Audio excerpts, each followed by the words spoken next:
Interior Secretary John Vic Remulla ang umano'y insubordination ni dating Police Chief General Nicolas Torre na unang binalita dito sa Bilyonaryo News Channel. Ang bagong PNP OIC naman naglatag na ng direktiba. Narito ang agenda report ni Francis Volve.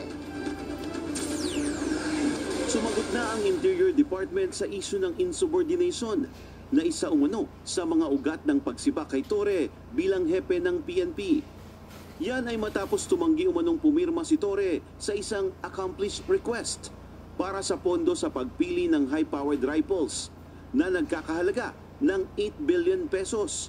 Para daw kay Torre, hindi ito para sa isang civilian agency gaya ng PNP, kundi para sa AFP.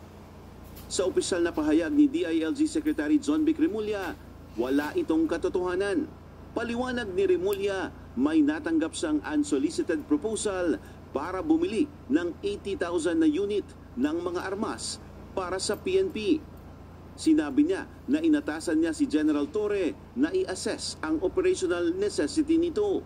Pinaalalahanan pa raw niya si Torre na ang ganitong klase ng purchase ay dumaraan sa congressional insertion dahil hindi ito kasama sa National Expenditure Program. Dagdag ni Remulla, simula nang siya ay naupo bilang SILG, hindi siya nag-endorso ng anumang congressional budget insertion. Noong August 12, PNP anniversary, sinabi raw ni Torre kay Remulla na sa palagay niya, hindi kailangan ang pagbili nito.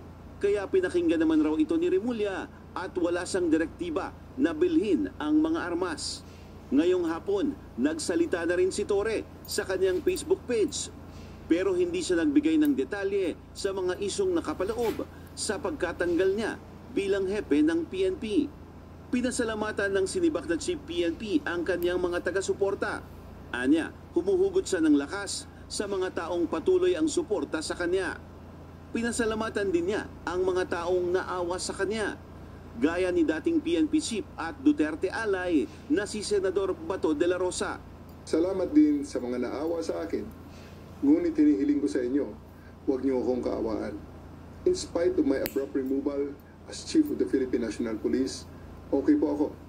Kung meron man tayong dapat kaawaan, iyon ay ang milyon-milyon nating mga kababayan na paulit-ulit na nagiging biktima ng palagiang pagbaha. Sila ang tunay na nangangailangan ng tulong at kalinga sa panahon ngayon, sapagkat hindi naman sila ang dapat laging nagdudusa at naghihirap tuwing tagulan. Giniit ni Torre na wala siyang sama ng loob sa Pangulo. Nauunawaan ko na kailangan niyang gumawa ng mga mabibigat na desisyon at ang pagkaalis ko bilang Chief of the Philippine National Police ay isa lamang sa mga ito. Pulis pa rin naman ako and I serve and I still continue to serve at the pleasure of the President and of our country. Tila isang teaser sa hahawakang posisyon na una nang sinabing inalok sa kanya ni PBBM. Samantala, sa ika-4 na araw bilang officer in charge ng PNP, nagsagawa ng unang command conference si Police Lieutenant General Jose Melencio Nartates Jr. na dinaluhan ng mga regional director at iba pang matataas na opisyal ng pambansang pulisya.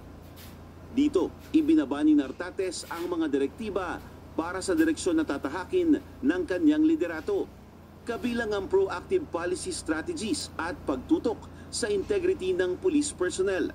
Una nang sinabi ni Nartates na itutuloy niya ang 5-minute response time na proyekto ni dating PNP Chief Nicolas Torre na bahagi naman ng Enhanced Managing Operations ng PNP.